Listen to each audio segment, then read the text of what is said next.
Bon, waouh, ça coupe net là, hein. Bonjour les amis, bonjour YouTube. Alors, une petite vidéo en espérant que le son soit bon. Et oui, car nous, on m'a signalé que les vidéos parties que je faisais, le son était mono.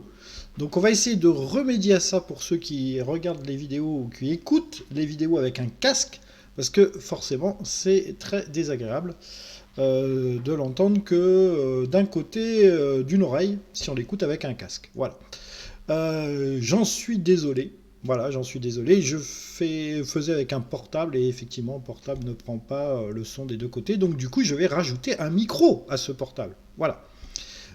Sur des vidéos comme celle-ci, je pense que le son est stéréo, n'est-ce pas? Voilà. Et évidemment, je commence une vidéo, le chat commence à miauler parce qu'il veut sortir, donc il va falloir que j'aille ouvrir au chat, bien entendu, vous avez l'habitude.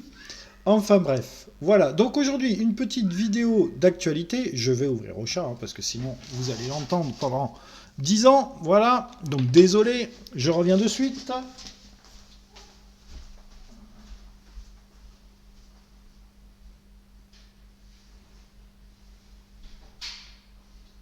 Voilà. Donc ce chat est fabuleux. En fait, ce chat, il sent que je parle aux gens. Et donc, comme ça le gonfle que je parle aux gens, il décide de sortir. Voilà, il décide de sortir.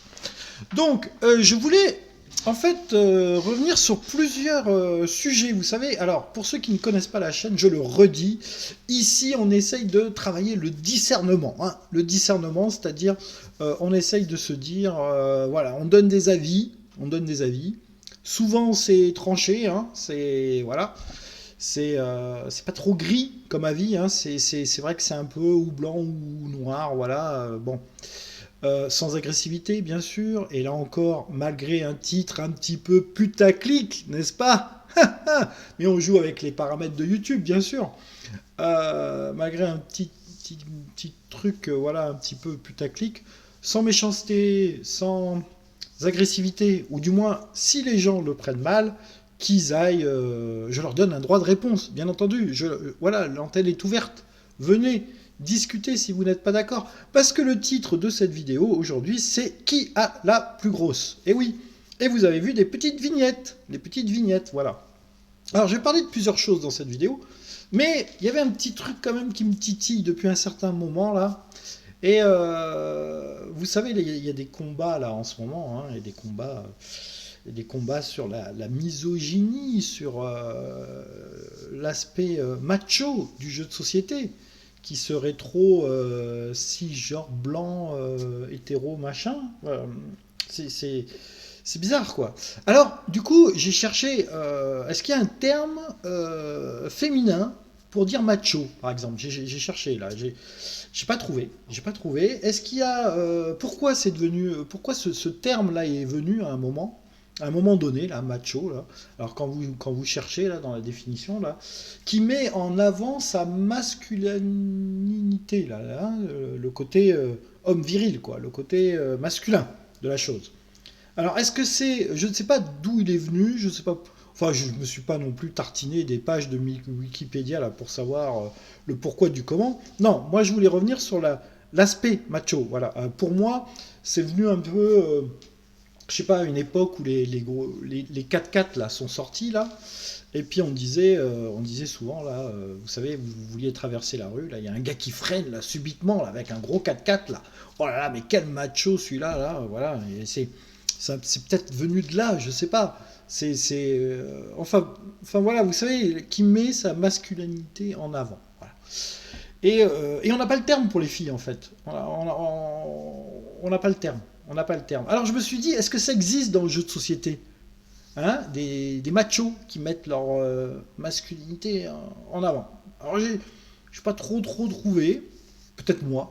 Hein, peut-être que moi je suis un gros macho. Je ne sais pas. Mais je me suis dit par contre, chez, chez les youtubeuses, il y a quand même une petite tendance, quand même, hein, une petite tendance à exposer ses ludothèques. Hein, ce serait pas un peu à celle qui qui a la plus grosse? Je suis taquin. Je rappelle qu'il ne faut pas prendre mon humour au premier degré. Hein, je rappelle que c'est toujours au deuxième ou au troisième degré. Alors si vous le prenez au premier degré, on va se dire, mais vraiment, mais quel gros con quand même, hein, mais quel gros con, qu'est-ce qui va aller chercher la petite bête, hein, hein? Non, c'est de l'humour, c'est de l'humour, c'est de l'humour. Alors, généralement, quand je fais de l'humour, ça marche pas. Hein. Ça marche pas au niveau des vues, ça marche pas au niveau des abonnements. Je perds des abonnés, je perds des vues. Hein. On en a fait une un petit peu, limite sur Théo Rivière. Faut pas toucher au Saint Graal. Hein. Voilà, lui, il a la carte croix. Pas toucher au Théo Rivière. Et je pense que là, il faut pas toucher à ces 4 influenceuses, hein, dans le sens positif du terme, bien sûr, influenceuses qui te font acheter des jeux. Hein, voilà. Donc voilà, ça me titillait. Et puis puis personne n'en parle. Donc moi j'avais envie de faire une petite vidéo là-dessus. Alors, on va pas faire une vidéo de 4 heures hein, sur ça. Mais donc pour ceux qui connaissent pas, il y en a plein d'autres. Il y en a plein d'autres. Mais j'en ai pris 4 pour illustrer un petit peu mes propos. Hein. Donc on a Goldwood Game, que j'adore. Hein. Les quatre sont... J'aime beaucoup, en fait. J'aime beaucoup, mais on a le droit... Ce qu'on aime bien, on a le droit de critiquer un moment. Hein. On a le droit de critiquer. Et puis la question, c'est qui a la plus grosse? Donc moi, j'aimerais bien savoir qui a la plus grosse hein, entre les 4 que j'ai choisis. Alors, Goldwood Game, voilà, donc ça, c'est sa petite page Instagram. Hein. Alors, attention, elle a une particularité, c'est qu'elle fait du cosplay en même temps que le jeu de société. Moi, je trouvais l'idée très très bonne et j'étais un des premiers à mettre en avant, à faire de la pub, etc. Puis après, elle a pris son envol, elle a pris son essor, et puis de toute façon, les gens n'ont absolument pas besoin de moi pour devenir de célèbres influenceuses. Voilà, donc Goldwood Game, la page Instagram de Goldwood Game que vous devez voir là en ce moment défiler. Après, j'ai choisi Tarsa. Alors, Goldwood Game, c'est combien d'abonnés? C'est 10 000 abonnés. Hein, 10 000 abonnés. Tarsa, alors Tarsa, j'ai failli ne pas la mettre parce qu'en fait, Tarsa vient d'arriver. Enfin, elle vient d'arriver. Elle vient pas vraiment d'arriver, mais au niveau Instagram, Twitch, même culture ludique, je prends des gants, hein, parce qu'il faut essayer de ne pas dire de conneries, mais c'est une, entre guillemets, nouvelle joueuse, ou la nouvelle génération de joueuses qui ont entre 30 et 40 là, et qui... ou 25 et 40, ou 25 et 35, je sais plus quoi dire pour pas te prendre un taquet derrière, vous savez.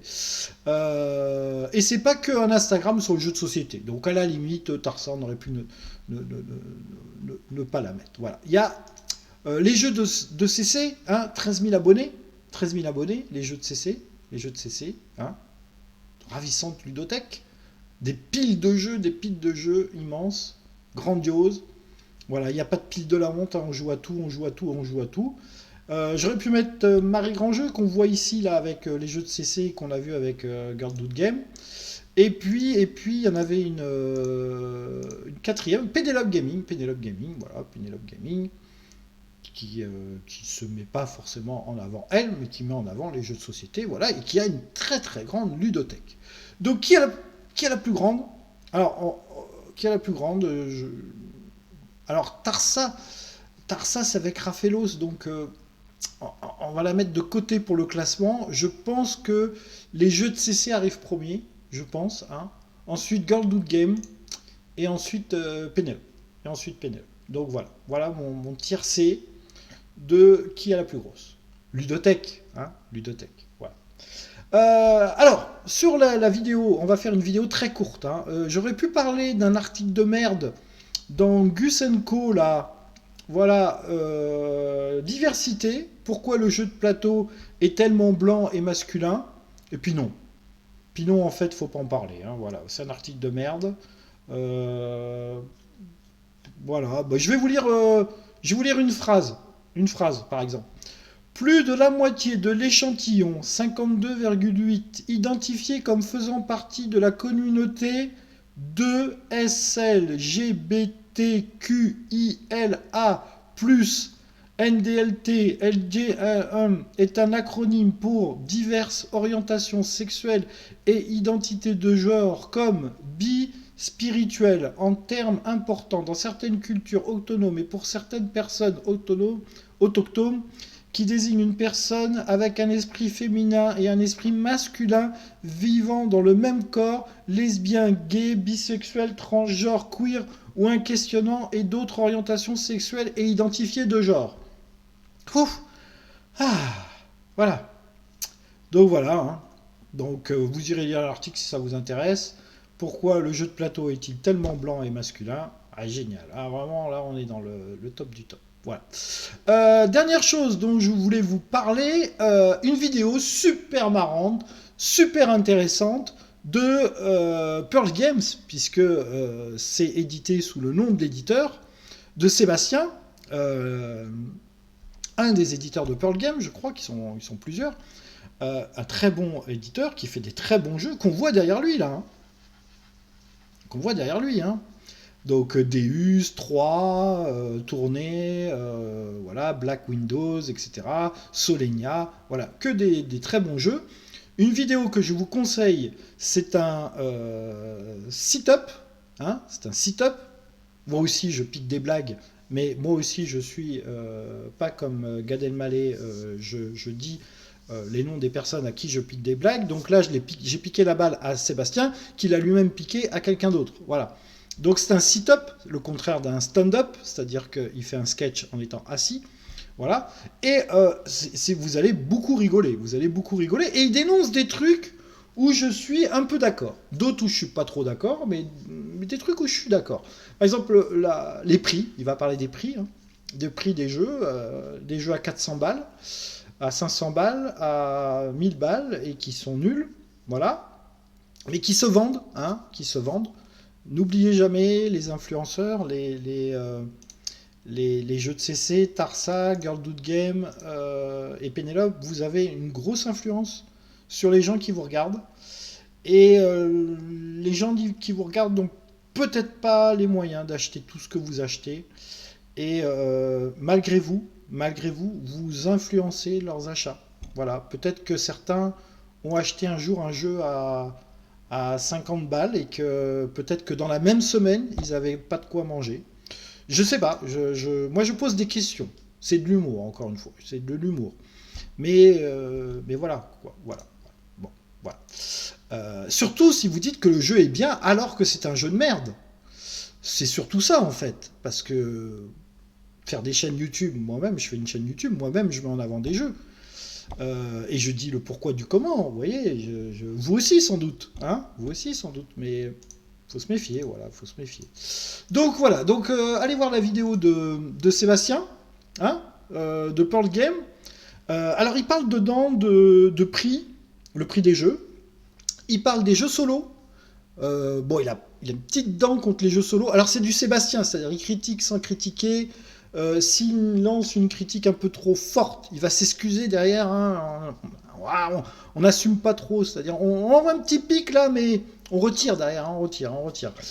C'est du Sébastien, c'est du Sébastien. On aime ou on n'aime pas, moi j'adore la personnalité de Sébastien. Et il parle de jeux solo, voilà. Il parle de misogynie dans le jeu et un truc intéressant d'ailleurs.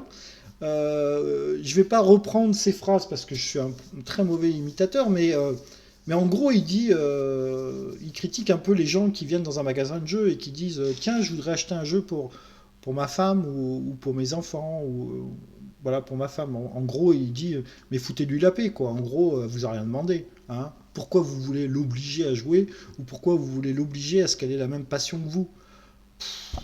Enfin, voilà. Donc, je suis assez d'accord avec cet aspect-là. Voilà. Il parle aussi des jeux d'ambiance.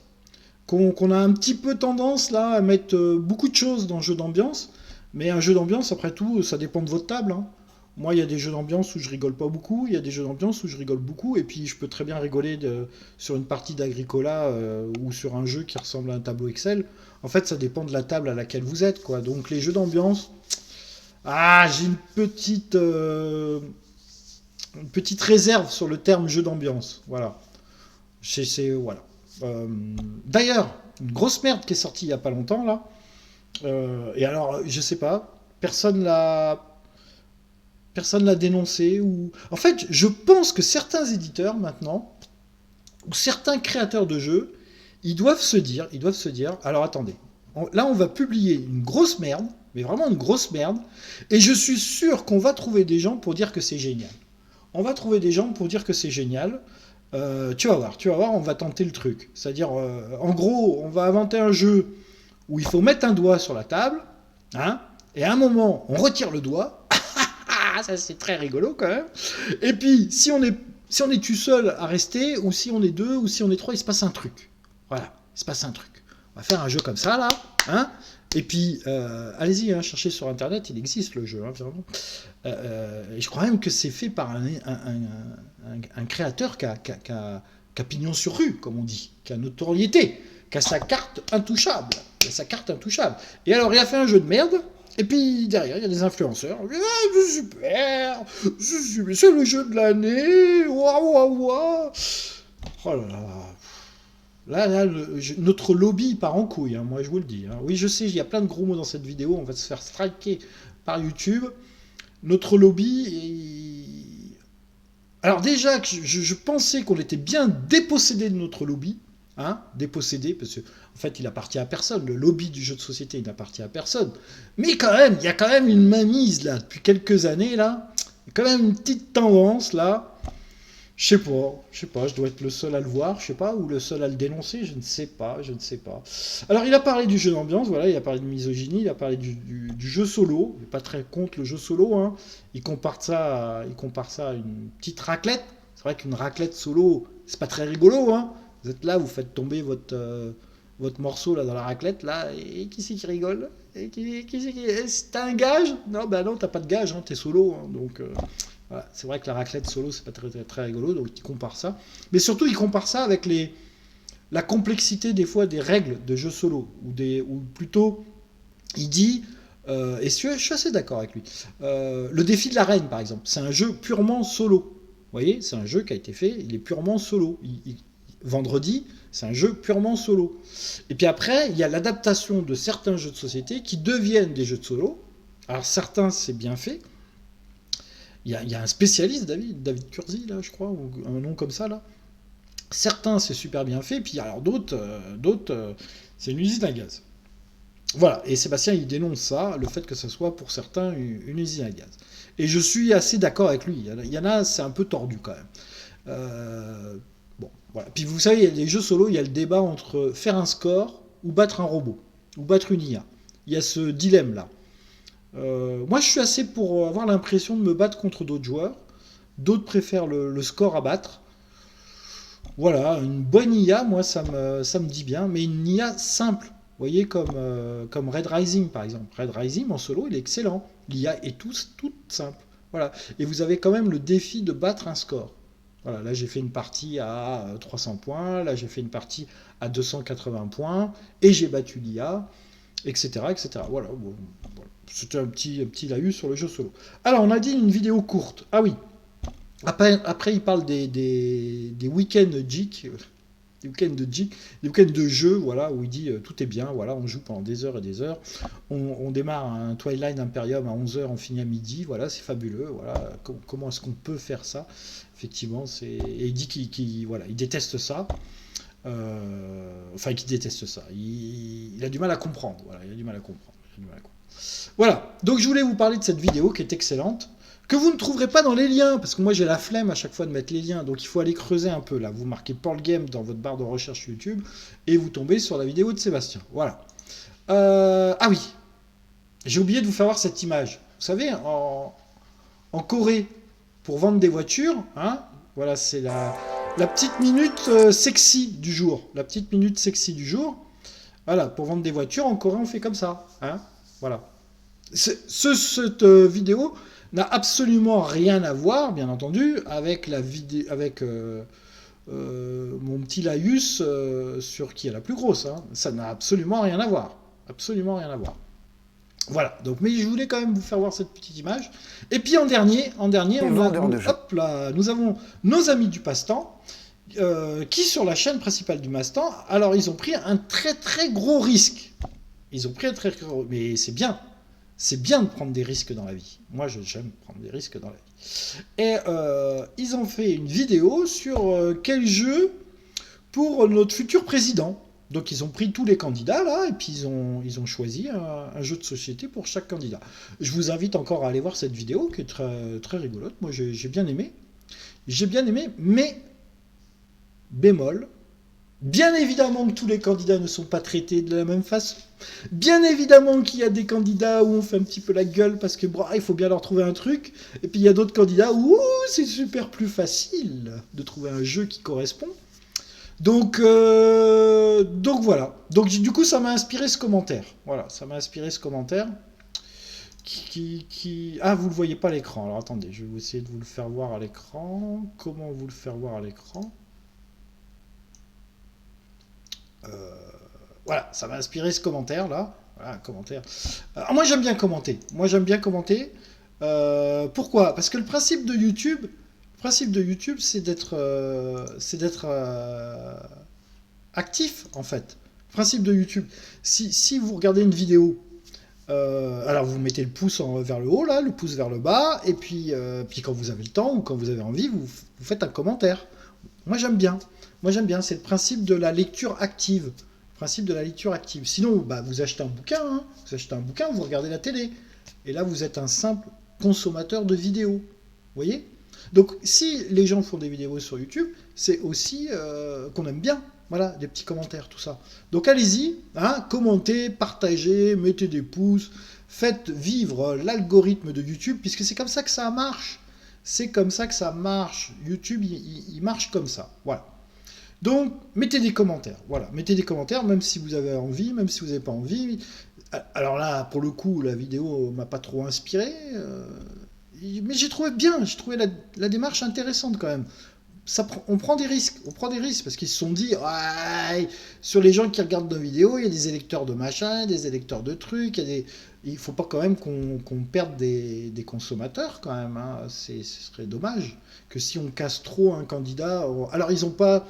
Je pense qu'ils se sont mis des freins eux-mêmes, ou peut-être. Je sais pas.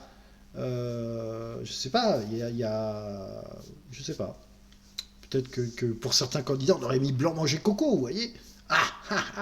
Le méchant. Ou pour d'autres, on aurait mis, je sais pas, Agricola, par exemple, pour cultiver des carottes et des patates, par exemple. Voilà, donc la démarche est intéressante. Moi, j'aime bien la prise de risque, j'aime bien. Mais il y a des petits freins, quoi. Il y a des petits... Voilà, donc du coup, ça m'a pas inspiré un truc positif ou un truc négatif. Je suis resté sur ma faim, ou je me suis dit, ils ont pas été au bout du truc, mais en tous les cas, c'est bien. Voilà, c'est bien d'avoir pris le risque. Je vous laisse sur cette vendeuse de voitures. Et je vais vous souhaiter à tous une très très bonne journée. Donc vous voyez, vidéo, 23 minutes, hein, on a fait court. Ça se regarde facilement, ça s'écoute facilement. Et j'espère que certains sujets vous auront titillé, voilà. Ou du moins auront travaillé votre discernement. Voilà. Écoutez, charmante jeune fille, vous êtes fort sympathique. Je pense que votre admirateur n'a pas pris une seule image de la voiture dont vous représentez la marque. C'est très très... C'est une façon très macho quand même de vendre des voitures, hein, quand même, il faut le dire. Hein. Bon allez, sur ce, amusez-vous bien, passez un très bon week-end à tous, et à très bientôt pour une prochaine vidéo. Tout cela n'est que de l'humour, n'est-ce pas? Bye bye tout le monde, salut.